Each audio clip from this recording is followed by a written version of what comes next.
What's up, everybody? Hey, Tom Laird here, host of the Advice from a Call Center Geek podcast and founder of Expivia. For exceptional contact center outsourcing, trust Expivia. We're fully AI-driven, as all of you know, and can handle voice, email, chat, and all of your digital channels. Our 600-seat USA contact center is expert in healthcare, financial services, insurance, tech support, retail, and more. Experts on the NICE CX1 platform, we ensure seamless customer experiences. DM me or visit expiviausa.com for more. This is Advice from a Call Center Geek, a weekly podcast with a focus on all things call center. We'll cover it all from call center operations, hiring, culture, technology, and education. We're here to give you actionable items to improve the quality of yours and your customers' experience. This is an evolving industry with creative minds and ambitious people like this guy. Not only is his passion call center operations, but he's our host. He's the CEO of Expivia Interaction Marketing Group and the Call Center Geek himself, Tom Laird.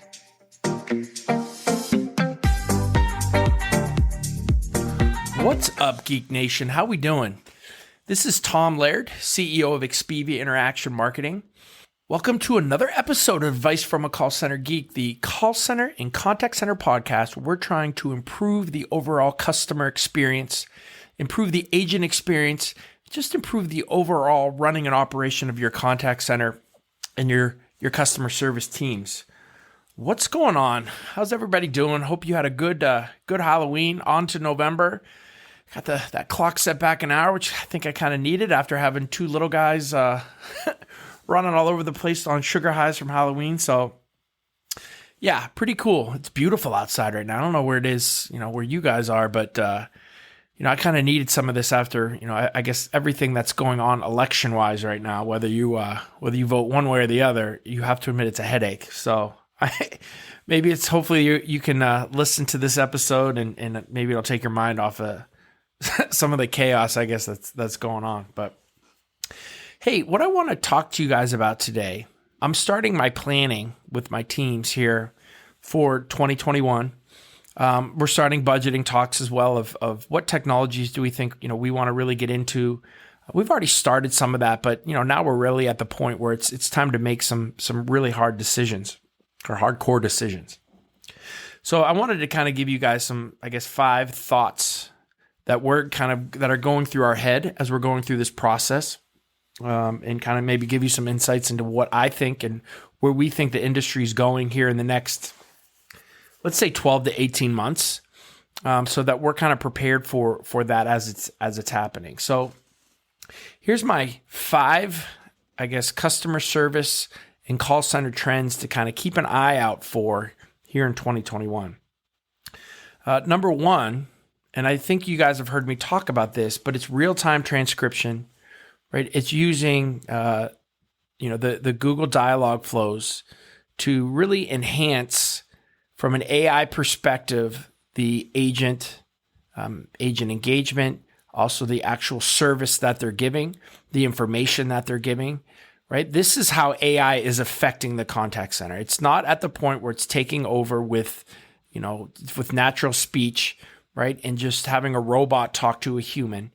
What it's doing is it's processing as much data as it possibly can from a customer interaction, looking at CRM data, looking at the actual words that a customer is using with real-time transcription, taking all that data and instantly kind of quote unquote thinking what would be the best route for an agent to go, right? What information should we give this customer?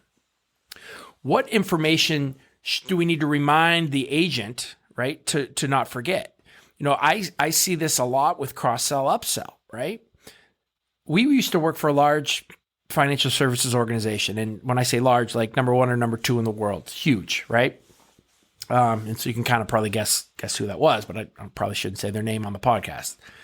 And they did, this is, mid 2000s. They did a lot of, analytics where they processed their customer data, came up with cross-sell and upsells that would fit the profile and criteria of each customer. And I know a lot of you guys are probably doing something like that. Well, with this piece of software, or I guess more technology, you're able to kind of do that real time, right? So instead of just, taking all the customer data, running it through some analytical profiles, spitting it back out into a CRM and having a rep pitch certain things, right? This is real time. So, maybe, this customer is calling in specifically about a certain tool or certain app that you have, right? And we know that, there's a propensity that 15% of everybody who has this certain app or maybe even has this problem, right? They end up purchasing this product that we have, right? So instead of doing all that thinking, right, for the reps to think about, and maybe we miss that if we're just doing batch filing of kind of analytic data, in real time, your AI supervisor is going to remind you, hey, listen, I think that this will be a good client that you should pitch this cross-sell product to, right?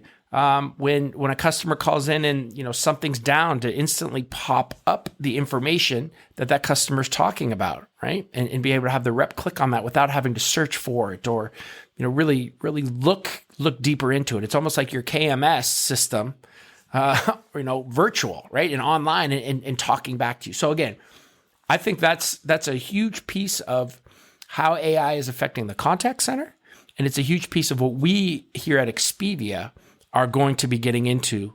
I know Nice in Contact, who is our telephony platform, there's releases coming out on this. So, we're just kind of figuring out now how we can integrate this and how we can use it to its max capacity. So number one, I would say is really looking at real-time transcription in 2021. That's coming out, and that's now going to be something that is not just talked about, but it's going to be in use. Number two, and this is not something to purchase, but this is something that I've talked to my teams about now too. There's no more excuses from customers about COVID or about any type of issues even beyond COVID now. So COVID was like and I hope I don't mean to use this in a weird way, but kind of a nuclear bomb right to our industry.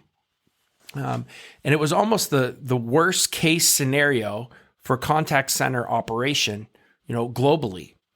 And so now almost, really nothing that I can think about other than like some type of mass outage of internet, like all over the world, but you're not worried about your contact center then, can be worse, right, than what happened with COVID. So that means if your internet does get cut, if your power's out, if you have mass call-offs, if there's anything that comes into play that you can't service to maximum capacity, you're going to pay for it now more than ever, right? Customers gave us kind of a get out of jail free card for COVID, but no more.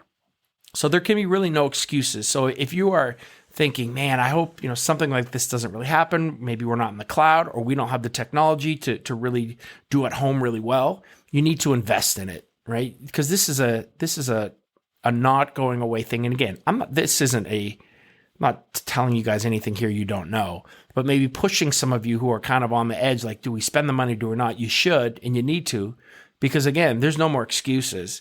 And I guarantee your competitors are doing it right if you're not. So make sure that, you understand and your higher ups understand that, we need to make sure that redundancy, is just vital in our operation, that we have, multiple points of failure so that we don't have that single point of failure, right? That we can make sure that we're operating when things go wrong. So, and I think that's something that, disaster recovery, those type of plans really need to be thought through again. And I think a lot of us are on that plan right now. So, what do we do to make it even better, I guess, is the bottom line of that. Number three, you need to upgrade your old technology, right? Because customers aren't going to deal with it anymore. Your old IVR that, gets people lost and people have to hit 17 different prompts and you keep adding to it, right? All that stuff is going to be super annoying to customers. To have a phone system that, you can't do omni-channel, that you're not taking voice, chat, email, doing all those types of things, your competitors are going to be doing that. The cost isn't that expensive.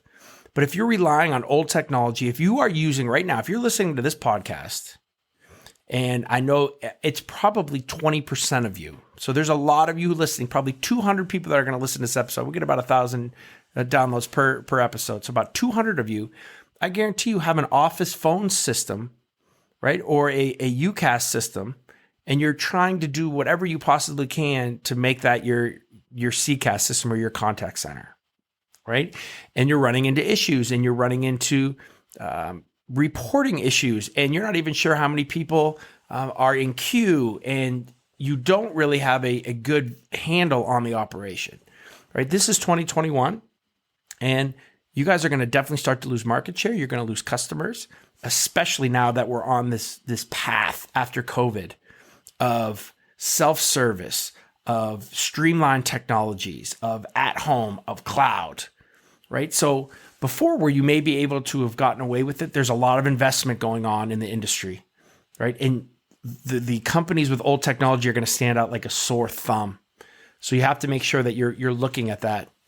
And hey, listen, I don't want to say even cheap plug because I don't charge at all for this, but if you have any questions on any of your software, or if you're thinking about moving to a new platform and you want some opinions, feel free to message me. Excuse me. Hit me up on LinkedIn. You can join our texting community. Just dial call center to 814-247-0366, and I will answer anything that you want, totally free. I'll get on a call with you. I can help in any way I can. So anyway, no excuses. And now you have a resource as well. If you're not sure where to go or how to start, I can at least get you down that path and kind of hold your hand as far as you'd like to go. All right, number 4. All right, the fourth biggest trend, and I'm starting to see this now in every RFP that we're getting here at Expivia, is the explosion of digital. So digital meaning Facebook, Twitter, WhatsApp, getting into all of those different platforms and making sure that we're able to service and respond on those platforms. Now, here's the difference in the shift that I'm seeing, and what we're trying to get our customers to do here at Expivia is this happened with chat too. Like, digital started off as something maybe you didn't want to do, and then it turns into something you kind of have to do, right? So the companies that are going to do really well are the companies that exploit this and use it to their benefit, right? So instead of just, responding, going the extra mile when somebody, has an issue or has a problem, using every single one of those interactions as an awesome way to expand your brand awareness, to expand the customer support aspect. So many of you still right now, somebody goes on Facebook, maybe you check it once a day, you check it 3 times a day, right? And maybe respond, thank you, or hey, please call our customer service, or hey, let's take, things like that are blah, that everybody's doing. So what I'm saying is, get this integrated into your phone system, right? There's multiple ways to do that. If you can't do that, then grab a software or a company that can basically look and be listening for all of your social hits, right? And then respond to them in amazing ways, right? Use that interaction as a way to really engage with your customer. Don't just do it as something that you have to do. Do it as something that is an opportunity every single time that somebody, hits you up on a social feed, whether it's good or bad, right? Because everybody reads that. And if you turn that around, you can turn a negative into a positive. Instead of being scared of it, kind of own it, right? Own it. So I think not only is digital something that now we all need to be looking at and responding to, but now we need to take it to the next level. Treat it like a voice. Treat it like one of these, kind of quote unquote superior legacy channels, and exploit it. All right. Number 5. Let's try that again. Is something that we've been talking here with as a team, and I've been talking to clients and customers about too, and it's being proactive with data. And what that means is, instead of waiting for customers to call us about issues, using speech analytics, using data analysis tools, we should be able to spot trends in data so that we can start to become proactive with some of these issues that we're starting to see.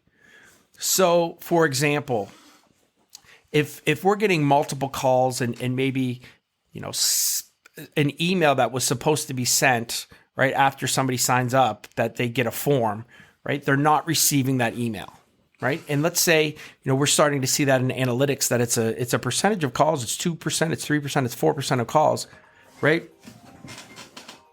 We know we have an issue. And so instead of just waiting and answering those one-on-one, to take all that data, to take all that information and send out maybe a mass email to everyone, or put something on your website that is like, hey, we know that we have this issue, those types of things. So really looking at data now, looking at why customers are calling, and instead of just answering that one-on-one interaction, kind of take it to the whole, right? Understand that there's probably a huge percentage of customers that have this issue. And before they call us, let's cut them off. Maybe we got to make an outbound reach to everybody. Maybe we got to put this again on our website. Maybe we have an announcement on our IVR. Maybe we send a direct mail to them. Maybe we have an email that goes out to them. But for us, you always want to be the first mover, right? When it comes to customer service. So if you know that there's an issue, customers will respond much better if you say, hey guys, we had an issue. We screwed this up. This is how we're going to fix it. Than waiting for them to call you, maybe being on hold, getting all ticked off, and then having to deal with that one-on-one. So not only is it going to engage your customers better, right? It's going to save you money in the long run because there's going to be less inbound calls coming in, right? Because you're going to cut a lot of this stuff off at the head. And again, there's so many use cases for speech analytics. This is another one, right? It's another one to if your company's looking for what are some of the ROI, right? On speech analytics, how are we saving money, or how are we making more money? Well, this is another awesome use case for it. Understand issues before they're happening or as they're happening, right, to a small percentage of people, so that you can help the vast majority of them before they call and have the same issue. You notice what I didn't have on my top 5 is the word that every call center person loves to use now, and it's chatbot, right? And I'm not an anti-chatbot guy. I'm a huge pro-chatbot guy. I think they're a great self-service tool. But I have not seen enough evolution of the chatbot to think that 2021 is going to take us to the next level with them. Now, they're on my radar, right? Because something's going to break. And that could be 2022, 2023, could be 5 years from now, right? Where there's an evolution of them. But I don't see any type of giant, unless you're going to kind of add it into the real-time transcription, add it into some of the Google Dialogflows, right? If you're doing some of that, yes, but I don't see enough of that to say, hey, this is going to totally be something that you should invest a ton of money in 2021. I'm probably going to get a lot of feedback from all the angry chatbot guys. They've been on me, right? The chatbot guys think I'm anti and that I'm totally wrong, and it's fine. I mean, this is just an opinion, right? But I can tell you that I'm getting a lot more in RFPs and where people are looking for speech analytics for digital than, hey, we have to make sure that we have a chatbot for our self-service model. And I don't know, maybe that's not forward thinking on my part. But again, if you would have heard me 3 years ago, I was the biggest chatbot guy ever. I went to the Nice in Contact, the customer council meeting, and I was like, hey, what's your chatbot plan? What are we doing here? And they almost wanted to throw me out and punch me because I kept saying the word chatbot. But again, I think, those are my 5 things that we are focusing on as an organization, right? Real-time transcription. How do we use that to make our reps' lives better? If we have any customers and for us, it's not really old technology, but if we need to upgrade IVRs, if we need to upgrade the process flows, that's what we're looking at. In your organization, maybe it is. Maybe you need to look at the actual pieces of technology, right? There's no excuses, right? Customers are not going to be able to, you're not going to be able to say, hey, I'm sorry, things are slow because of COVID anymore. They're going to move on to somebody else who's not slow, right? Digital, right? Digital is here, and it's also time to exploit it. And the last thing is to really start to look at analytics as well to do proactive customer support, so that, again, we're taking the small percentage of calls that are coming in about a problem, extrapolating them to the group, right, and fixing major big problems before they happen or before they hit our call center. All right, guys, that's what I got for you today. I think that, again, I love to give you guys stuff that we're actually thinking about and stuff that we're actually doing. All this stuff that, I talk about we're doing, but, from a planning perspective, I think it's kind of cool maybe to get a little bit into our minds. And, I'm not saying that we're leaders in the industry, but I am saying that I talk to a ton of people and we get a ton of RFPs from a lot of major organizations and there's trends that we see from the customer experience standpoint and what large companies and medium-sized companies are looking for. and also some of those startups and some of the really cool technology that they want to get into. So, we're trying to stay always about a half step. I don't know about a full step, but at least a half step ahead of where the industry is. And I think, this path puts us on there and gets us set up well for 2021. And I hope it does the same for you. Thanks, guys. I'll talk to you next week.